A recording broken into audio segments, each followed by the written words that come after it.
Election night in America, the fight for the presidency. Because we don't care. Oh, okay, have Kentucky. Who cares? Kentucky. Don't No, care we about love you in Kentucky. Indiana. Don't care. Indiana with West Virginia, Oklahoma, Tennessee, Mississippi, South Carolina, Alabama, Kansas, Nebraska, and Wyoming with its vote, North Dakota and South Dakota, Texas. Up and down the middle of the country, all red. Arkansas, Louisiana, the state of Montana, Missouri. Yes. It was at 80% an hour ago for Clinton. What is it now? 68%. Okay, God damn it, I'm nervous. Ohio. Hold. Ohio, gone. Idaho. Okay, yeah, I don't see a fucking landslide here. I don't see it at all. North Carolina. God damn it, if we need Florida, are you shitting me? Florida. It is fucking panic time. Georgia. Donald Trump, now the favorite to win the presidency. Iowa. New York Times now has it at 95% chance. Utah. Can still win, but in order to do so, she has to win Wisconsin. God damn, fuck. Arizona. Alaska. Pennsylvania. Michigan. What a night. How did this? This is the time for real wisdom. Lightning round. If Trump wins, how about bursting into tears and screaming fuck for the next 45 minutes? Well, America is crying tonight. I'm not sure how much of America, but a very, very significant portion, and I mean literally crying. Everybody is crying and so upset, and it is the end of their world. Feels like the end of the world. We were on Lifetime last night, and I was slowly getting drunk is what happened to me. How do we explain how this is possible? How did this happen? Experienced politician versus racist fake gynecologist. Get your abortions now, because we're going to be fucked, and we're going to have to live with it. You're awake, by the way. You're not having a terrible, terrible dream. Also, you're not dead and you haven't gone to hell. This is your life now. This is our election now. This is us. This is our country. This is a different Earth today than it was 24 hours ago. It's a different place. Because it just is different. The woman who President Obama called the most qualified person ever to run for the White House couldn't break through. The question remains, who can? Deeper concerns tonight that the world's shining light of democracy has gone dark. Decency lost last night, and that's what's so hurtful about this. This was a white lash. This was a white lash against a changing country. It was a white lash against a black president in part. And that's the part where the pain comes. I kind of push back against the advancement of African Americans, of Hispanics, of women, of Muslim Americans. It is a mourning moment for those people, and it is a moment filled with fear. Because I'm on this network and people know my attitudes about things. They come up to me and they're scared, depressed, despair, desperate even. Almost clinging to me. It was a rough night for everybody, I think. We're worried. The people are worried. Okay, he's the president. Now what? It feels like we're trying to avoid the apocalypse, and half of the country is voting for the asteroid. Is there a doomsday plan for a time like this? Am I right to ask about a doomsday plan? Do you see this as a doomsday scenario? So if Donald Trump is democratically elected and your son is serving as a Marine, you wouldn't trust his life under that commander-in-chief? And Kane said, I wouldn't. That's a pretty extraordinary thing to say if you have a son in the Marine Corps and that you don't trust the commander-in-chief. The people in the military defend the Constitution. I can't put a happy face on that, and that's my job. This is the first time throughout this entire race where I'm officially shitting my pants. I genuinely do not understand how America can be this disorganized or this hateful. How do you govern when your whole campaign was built on the hatred of somebody else? From slavery to, Nazism, we have faced challenges before to who we are as a people. Plus the Supreme Court, who knows where that's going to go. So the only checks and balances we have are us, the view. How are you supposed to be able to handle the country?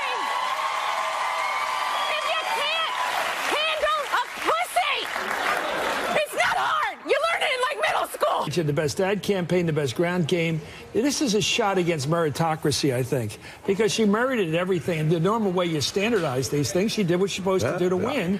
She was Hillary Clinton, the most qualified candidate, the best suited for the job, the best temperament. Now we're hearing not a good candidate. History is put on hold yet again. We have no idea who won. And to cover our bases, we taped 2 different show opens. First up, here's the outcome I'm hoping for. Hillary Clinton is the next president of the United States.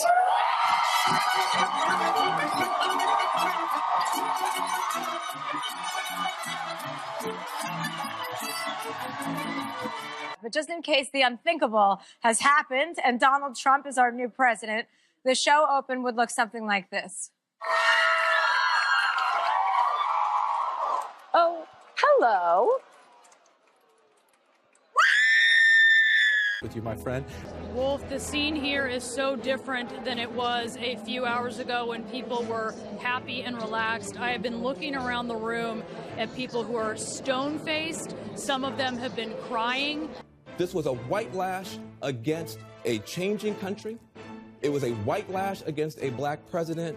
This is the people rising up saying it's time to listen to us. It's time to listen to us in Michigan and Wisconsin and work for the people. Hillary Clinton has called Donald Trump to concede the race. You know, a lot of people didn't see this coming. Yeah, it's been called the most shocking upset in the history of presidential politics. Our new president-elect is Donald J. Trump. So, how'd the evening go for y'all? Well, we were on Lifetime last night, and I was slowly getting drunk, is what happened to me. Were you really? Yes, she was. Not really. This is just in. Florida went the other way. I'm just kidding. You know, it was a rough night for everybody, I think. You know, we're worried. The people are worried. You know, okay, he's the president. Now what? We're watching you, okay? Yeah. What scares me the most, I don't know what scares all the rest of you the most, is that not since George W. Bush has there been a White House, a Senate, and a House of Representatives all from the same party. And then the FBI has stuck its nasty little nose in the middle of this. Plus the Supreme Court, who knows where that's going to go. So the only checks and balances we have are us, the View. That's it.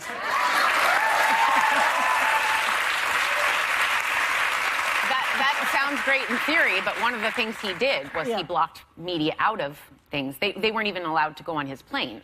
Yeah, but we're not going on his plane. We're going to stay right here and talk. Yeah, but remember, within the party, and I've been talking about this a lot, within the Republican Party, there are such bold differences. You have a libertarian wing of the party. I've always said, how does John McCain and Rand Paul wind up in the same party?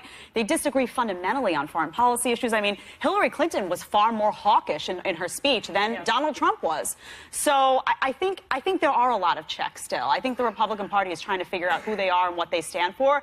And Donald Trump will want to do some things that people in that party will not approve of and will stand up against. And they will fight for other things that he necessarily doesn't represent. So just because something says Republican doesn't mean that there's a consensus on issues. I can say that for sure. We'll see. Plus, you're here. You're here to take him on every minute of the day. That's right. That's right. You know, and I'm already on his enemies list, as are you, Whoopi. So. Last thought. The only thing that I think the scary part for me was maybe being caught off guard that I wasn't in touch with the country I live in, and that maybe I am in a bubble when critics come out on social media and say, you don't know what the world's about. Sadly, now I woke up and I thought maybe I don't. Like, it really was like a punch in the gut, you know. I have to say, my heart is beating so fast. I'm a little nervous to even speak today. I honestly didn't think I'd be sitting on this side of it this morning.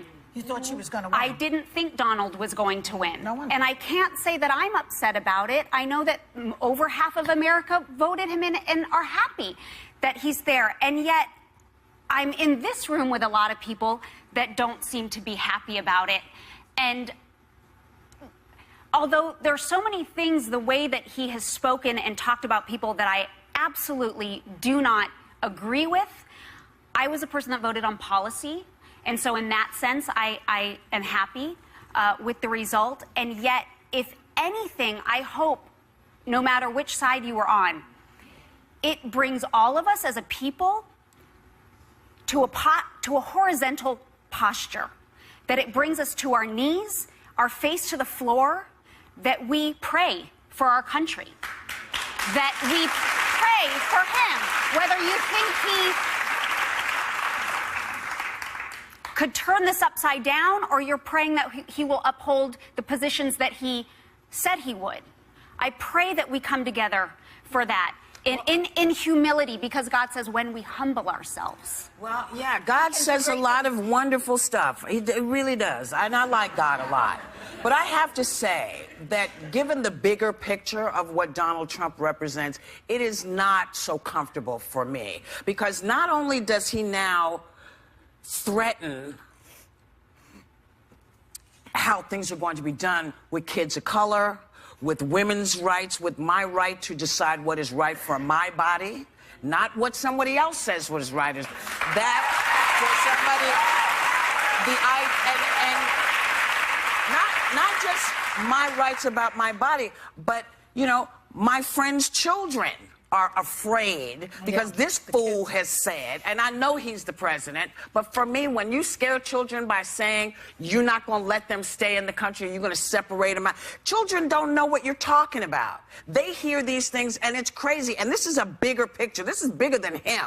This ripples out in so many different, it affects gay folks, gay marriage, transgender people. This has huge effects. Whether we are a nation who believes in people's rights as they are constitutionally guaranteed, whether we're a nation that believes in the rights as God has guaranteed, whatever you believe, no child should be afraid that their parents are going to be taken away because they're Muslim or because they're Mexican or because they're black. No kid should ever have to deal with that. And that, to me, is an issue.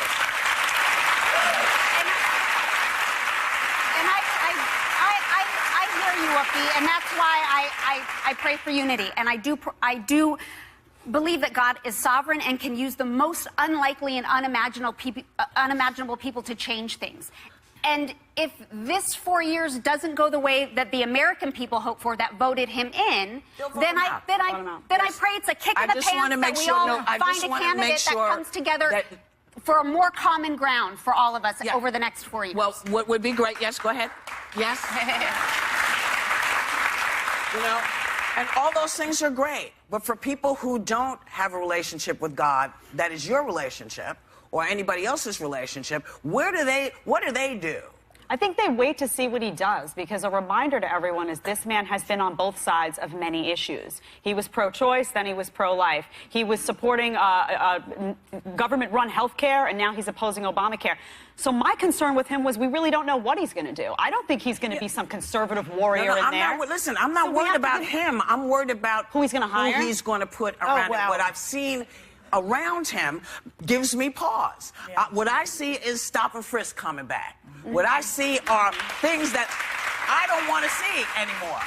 But people didn't think about that. They voted their conscience and their issue, and, you know, you get what you deserve. We got what we deserve. A lot of people voted for him, and we'll see what happens. You know what I learned? What did you learn? I learned that, as usual, men can get away with anything, and women can get away with nothing. That's what I learned. Unbelievably divisive, bigoted, racist, homophobic, against handicapped people, against John McCain, and yet he won. She made some mistakes, but not like that. But that's not what they were voting on. People were looking at their Obamacare, their health insurance costs skyrocket. They were looking at the fact that they can't put food on the table. They were looking at on Obamacare to put him over the edge. You have a 22% hike. You know what? Let's see. I want to see what he's going to do next, because he promised that he's going to repeal Obamacare and put in something else. Now, I like his people to remember, he once said he believes in single payer. So let's see. You know what that is? Socialism. It is. That's what I'm saying. That's what I'm saying. Like Bernie said. You know what? It happened. He's not going to do anything he says. Well, if he doesn't, we can kick his ass out. He's going to build a wall of... You know, there is such a thing called impeachment, you know. But you know, look, we still have to put food on the table. We still have to go to work every day. We still have to feed our kids. And, you know, we've walked through these fires before. This is not the first time this has happened. And here's the good news. Comedians are going to have a ball.